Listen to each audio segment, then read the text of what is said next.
Καλώς ήρθες πάλι στο ίδιο podcast με ίδια θεματολογία τρόμου. Απλά σε κάθε επεισόδιο θα μιλάμε για κάτι διαφορετικό. Αυτή τη φορά σκέφτηκα να μην φύγουμε πολύ από το 1980, θα μείνουμε στο 80. Απλά θα μιλήσουμε σήμερα για τα καλύτερα remake που θεωρώ εγώ ταινιών τρόμου του 1980. Θα βάλω και λίγο τέλη του 70, ας πούμε, λίγο 70, αλλά κυρίως το 1980. Ήταν μια καλή χρονιά για τις ταινίες τρόμου. Λοιπόν, σκέφτηκα να ξεκινήσω με μια ταινία, ας πούμε, που δεν με ενθουσίασε εμένα. Δεν είναι στα δικά μου γούστα, δεν θα την ξανάβλεπα. Έχω δει βέβαια αυτές τις ταινίες, γι' αυτό και θα μιλήσω για αυτές. Απλά εγώ δεν θα τις ξανάβλεπα. Η πρώτη ταινία λοιπόν που θα ξεκινήσω, που δεν μου άρεσε πολύ, παρόλο βασικά του 77 ήταν καλή. Το remake είχε παραπάνω βία και παραπάνω τραβούσε κάποια σκηνικά που εμένα δεν μου αρέσανε και γι' αυτό δεν με ενθουσίασε. Το 70 ήταν ok. Είναι η ταινία το The Hills Have Eyes, του 1997, σκηνοθεσία του Wes Craven. Έχει να κάνει με μια οικογένεια που παγιδεύεται από μια παρανοϊκή ομάδα ανθρωποφάγων στον απομακρυσμένο αμερικάνικο νότο και προσπαθούν να επιβιώσουν από αυτούς. Η ταινία είναι αρκετά βίαιη, σας προειδοποιώ, δηλαδή δεν είναι ταινία που τη βλέπεις με κάποιο φίλο, ας πούμε. Για μένα δεν έχει νόημα, ούτε κάνα σενάριο τρελό έχει, ούτε τίποτα. Έχει λίγο δράση, αλλά από εκεί πέρα είναι βαριές ταινίες. Κάποιον μπορεί να αρέσουν και καλά κάνει. Λοιπόν, μοιάζει πολύ με το Λάθος Τροφή, αρκετά γνωστές ταινίες, σειρά ταινιών τρόμου που πάλι δεν με ενθουσίασε, δεν είναι στα δικά μου γούστα. Βγήκε το 77, όπως είπα, σκηνοθεσία Wes Craven, από τους αγαπημένους μου σκηνοθέτες. Έχει βγάλει το Nightmare on Elm Street, ένας από τους καλύτερους χαρακτήρες σε ταινίες τρόμου, όπως έχω πει, για μένα, πιο έξυπνους. Και το remake είναι του 2006. Λοιπόν, περιπτώντας η καρέκλα είναι λίγο χαλασμένη, επομένως θα ακούγονται κάποια, όπως αυτός ο ήχος. Μέχρι να επισκευαστεί θα δούμε τι θα γίνει. Λοιπόν, πάμε παρακάτω. Ήταν η ταινία The Hills Have Eyes. Λοιπόν, πάμε λίγο να δούμε ένα επόμενο remake. Θα μιλήσω για αυτό που κάναμε στις προάλλες, το The Thing του 1982. Μιλήσαμε γι' αυτό, δεν θα το αναλύσω ξανά. Από τις αγαπημένες μου ταινίες τρόμου του 1982, στα top 10 μου είναι. Δεν θα μιλήσω γι' αυτό ξανά. Έχω κάνει ολόκληρο podcast γι' αυτό, δεν χρειάζεται. Το remake ήταν αρκετά, ακολουθούσε αρκετά τη βασική ταινία του 82, το The Thing. Το remake βγήκε το 2011, δεν κάνω λάθος. Ναι. Ακολουθάει την ίδια ιστορία με το The Thing του 82. Είναι βέβαια πιο σύγχρονο, το καταλαβαίνουμε αυτό όλοι μας. Εμένα μου άρεσε το remake. Έχω ακούσει από πολλούς ότι δεν τους άρεσε. Εντάξει, σίγουρα δεν είναι σαν το 82, σαν την ταινία του 82, αλλά δεν είναι και κακό. Εμένα προσωπικά μου άρεσε, το είδα ευχάριστα. Δεν είναι John Carpenter, αλλά δεν υπάρχει πρόβλημα, ήταν όντως καλό remake για μένα. Πάμε παρακάτω. Τώρα θα μιλήσω για μια ταινία, βασικά είναι ένα βιβλίο, το πούμε και έτσι. Πίνω και λίγο καφέ. Για μένα είναι ο καλύτερος συγγραφέας τρόμου που υπάρχει και είναι το αγαπημένο μου βιβλίο ever. Γιατί διαβάζω και βιβλία τρόμου, θα κάνουμε για βιβλία στο podcast αυτό. Είναι το αγαπημένο μου βιβλίο, ο καλύτερος συγγραφέας τρόμου από όλους όσους έχω διαβάσει. Είναι καταπληκτικό βιβλίο. Μιλάμε για το It, για το αυτό και για το Stephen King. Όποιος δεν έχει διαβάσει το βιβλίο, του το προτείνω πραγματικά. Αν μπορείς και τώρα να πας να το πάρεις, πήγαινε πάρ' το. Δεν υπάρχει περίπτωση να μην σου αρέσει αυτή η ταινία τρόμου, αυτό το βιβλίο τρόμου. Το ίδιο θα σου πω και για την ταινία. Μιλάμε για μία από τις πολύ φοβερές ταινίες τρόμου, πολύ διάσημες. Δεν νομίζω πως κάποιος υπάρχει περίπτωση να μην γνωρίζει το It. Εξαιρετική ταινία και βιβλίο. Πιστεύω ότι λίγο οι ταινίες χάουν από τα βιβλία, δεν είναι το ίδιο πράγμα. Ωστόσο, το συγκεκριμένη ταινία ακολουθάει πολύ καλά το βιβλίο. Δεν χρειάζεται να πω παραπάνω. Όλοι ξέρουμε τον κλον Pennywise. Είναι μια δύναμη κακού που παίρνει τη μορφή ενός κλόουν και τρομοκρατεί τα παιδιά μιας πόλης. Δεν θα πω παραπάνω, όπως είπα, δεν θέλω να κάνω spoil σε αυτό το podcast. κάποιος μπορεί να θέλει να το δει. Μπορεί να το κινήσει το τηλέφωνο και να πει: εγώ θέλω να το δω. Αυτό θα πω μόνο. Αυτή η ταινία και βασικά αυτό το βιβλίο και η ταινία αυτή ξυπνάνε νομίζω αρχαίγονους φόβους, δεν ξέρω πώς να το πω. Είναι πολύ... Εμένα, όπως είπα και πριν, είναι το αγαπημένο μου βιβλίο. Δεν υπάρχει, όταν το διάβασα, δεν έχω διαβάσει από τότε που το διάβασα, έχει πολλά χρόνια, καλύτερο βιβλίο από αυτό. Για μένα είναι το καλύτερο βιβλίο που έχει βγει ποτέ. Πιστέψτε με, και η ταινία είναι εξίσου δυνατή. Δεν θα πω παραπάνω. Πάμε παρακάτω. Λοιπόν, Nightmare on Elm Street. Λοιπόν, εδώ μιλάμε για έναν από τους αγαπημένους μου σκηνοθέτες,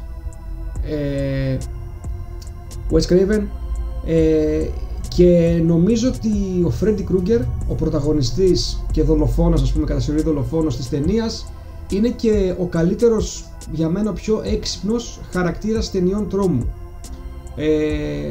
Όποιος δεν το έχει δει πρέπει να το δει. Είναι σειρά ταινιών, για μένα είναι εξαιρετικά όλα. Εντάξει, ίσως κάποια να μην ήταν τόσο δυνατά όσο τα πρώτα, αλλά πραγματικά πιστέψτε με, πρέπει να το δείτε.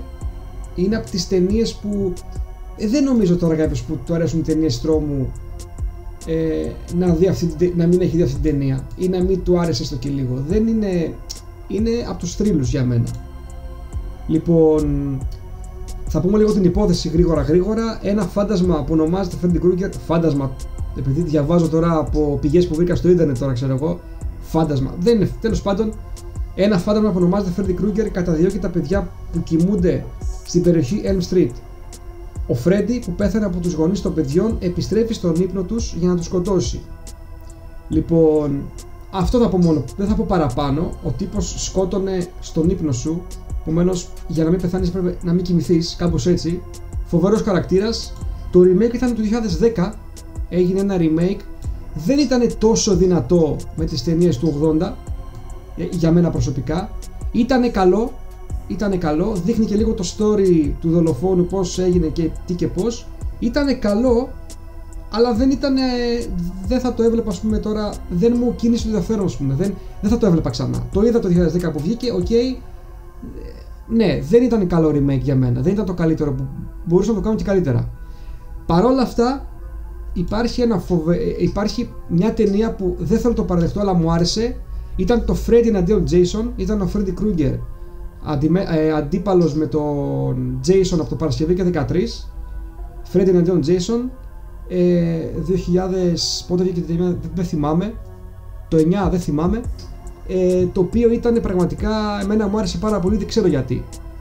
Παρόλο που μου φάνηκε λίγο παράξενο το ότι δύο θρύλοι ταινιών τρόμου ήταν ανταγωνιστές και ναι, okay, ήταν λίγο παράξενη υπόθεση, αλλά σαν ταινία μέχρι τη μέση ήταν πάρα πολύ καλό. Εμένα μου άρεσε πάρα πολύ. Άσχετο. Λοιπόν, πάμε παρακάτω. Παρασκευή και 13 λοιπόν, του 1980. Τι να πούμε αυτή την ταινία, δεν μπορείς να πεις και πολλά. Το remake του 2009 ήταν καλό. Προφανώς δεν φτάνει του 1980, τη σειρά ταινιών του 80. Ήταν καλό το remake. Εγώ θα το έβλεπα. Το remake είναι του 2009. Το remake επικεντρώνεται στο Jason και την τρομακτική του παρουσία, αλλά γενικά ακολουθάει την ίδια ιστορία με το 80. Είναι ταινίες slasher, δεν αλλάζει πάρα πολύ,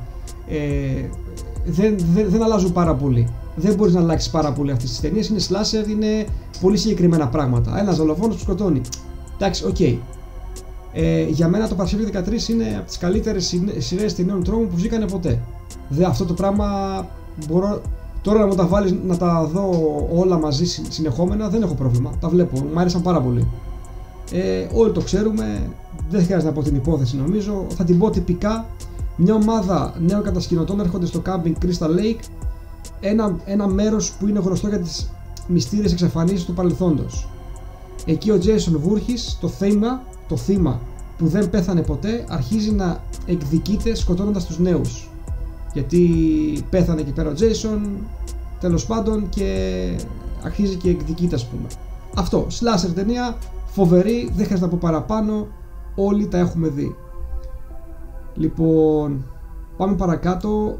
My Bloody Valentine, του 1981. Η ταινία εκτελήσεται γύρω από μια σφαγή σε μια μικρή πόλη, όταν ο Χάρι, ένας καταναγκασμένος αθροκορύχος, καταναγκασμένος γράφει, επιστρέφει για να εκδικηθεί τους νέους που άνοιξαν ξανά ένα ορυχείο και παραμέλησαν την προειδοποίηση για να παραμείνουν ασφαλείς. Είναι μια επίσης ταινία slasher, όχι από τις αγαπημένες μου, 1981, δεν ήταν τις ταινίες που με ενθουσιάσανε. Το remake είναι το 2009, ήταν και σε 3D από ό,τι θυμάμαι. Απλά έχει πιο σύγχρονα εφέ, λίγο πιο φρικιαστική. Η ταινία δεν ήταν από τις αγαπημένες μου, δεν είναι από τις αγαπημένες μου. Το 80 είχε να δώσει πολύ καλύτερες από αυτήν. Την έβαλα, μήπως θέλει κάποιος να δει κάτι, μια ταινία ας πούμε έτσι, ξέρετε, του 80 slasher, κάτι διαφορετικό από το Nightmare on Elm Street και το Παρασκευή 13. Λοιπόν, πάμε σε μια ταινία που είναι μεγάλο κεφάλαιο στις ταινίες τρόμου. Δηλαδή, για μένα το remake ήταν καλύτερο. Στεναχωριέμαι που το λέω, αλλά το remake ήταν φοβερό. Η ταινία είναι του 1973, εντάξει δεν είναι 80, είπαμε θα βάλουμε και μερικά έτσι ας πούμε του 70. Το remake ήταν εξαιρετικό, εμένα μου άρεσε πάρα πολύ. Το The Crazies του 2010, το remake, πρέπει να το δείτε. Ωστόσο, να πω εδώ πέρα στο σημείο αυτό ότι το The Crazies του 73, η πρωτότυπη ταινία, είναι του George Romero, αυτού που είχε βγάλει το The Night of the Living Dead, αυτής της ιστορικής ταινίας τρόμου με τα ζόμπι. Η υπόθεση είναι αυτή που θα πω τώρα, είναι λίγο πιο απλή.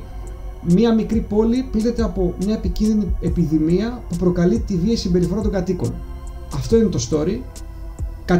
Καταπληκτικές ταινίες, και το remake και το γνήσιο του 73. George Romero, ο άνθρωπος, εντάξει, θα κάνουμε νομίζω ξεχωριστό podcast για το The Night of the Living Dead. Μιλάμε για μένα εξαιρετικότατη ταινία, στις top 10 μου ταινίες η γνήσια, επομένως δώσ' του μια ευκαιρία.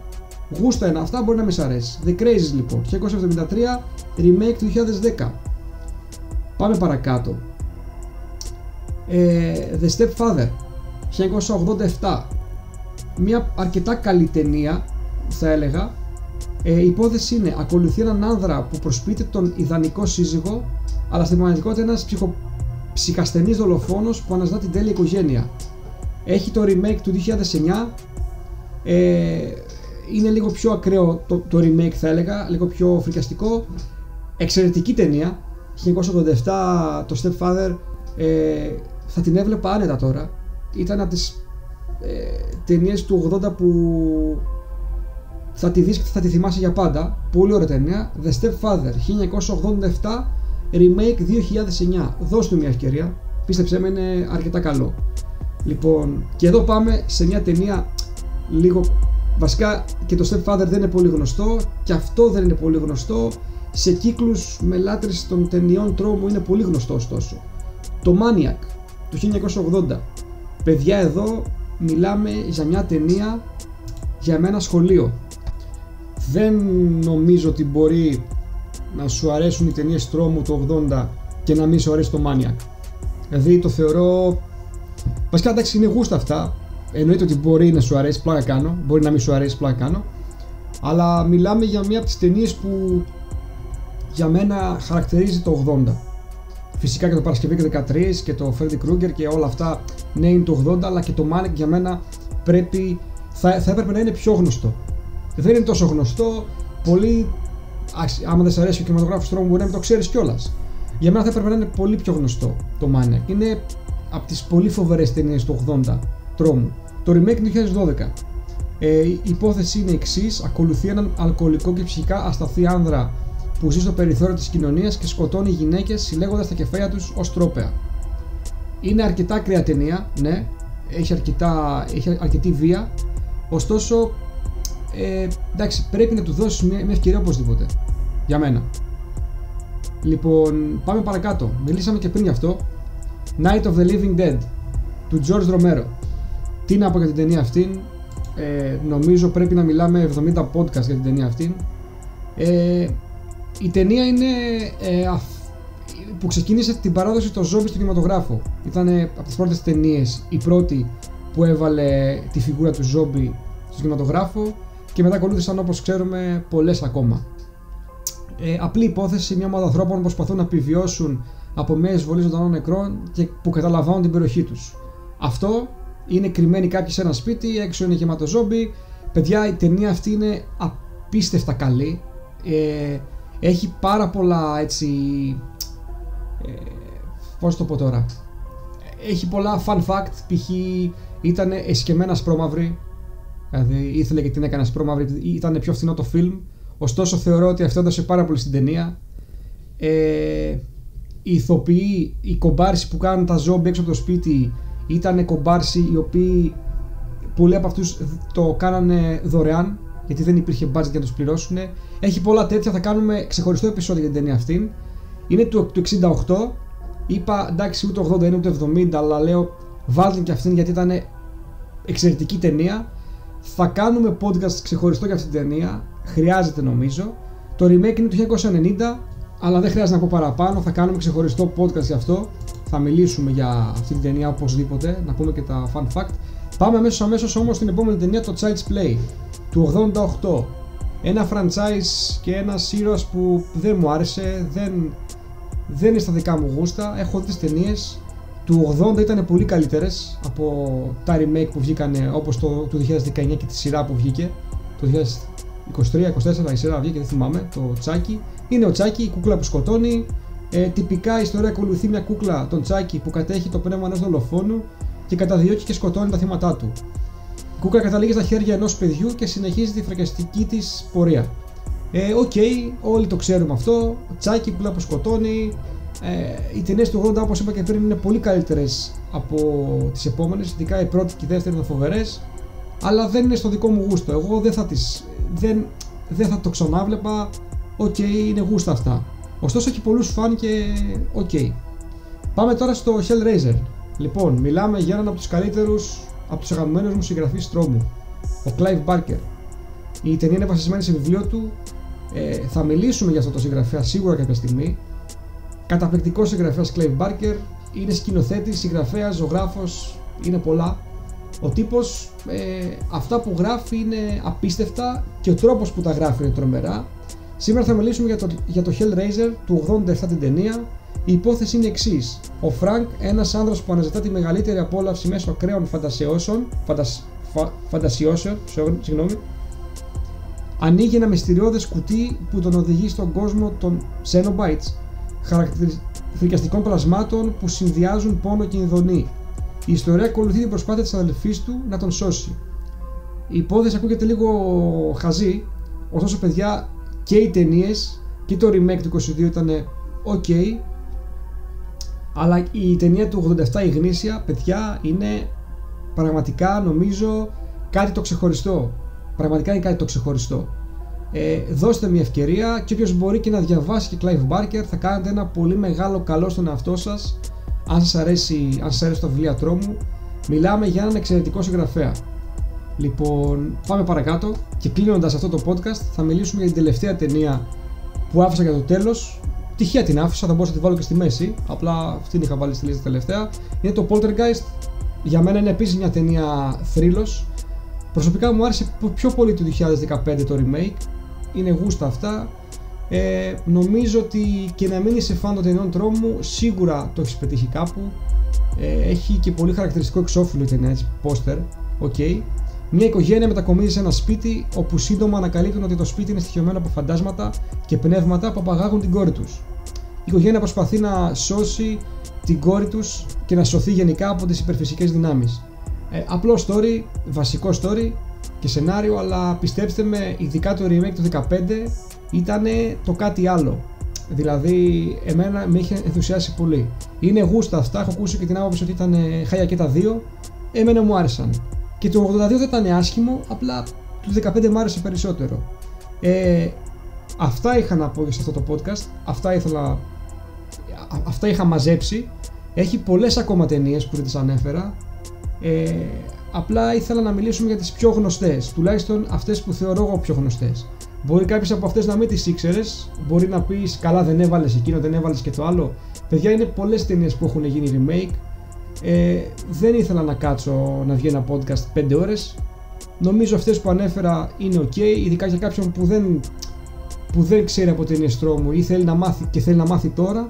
Είναι μια καλή αρχή αυτές οι ταινίες. Άμα θέλετε να κάνουμε και για πιο άσημες, πείτε μου, γράψτε μου στα σχόλια και θα μιλήσουμε για ταινίες που δεν είναι τόσο γνωστές, που είναι όμως εξίσου καλές. Αυτά είχα να πω. Να προσέχετε και τα λέμε την επόμενη φορά.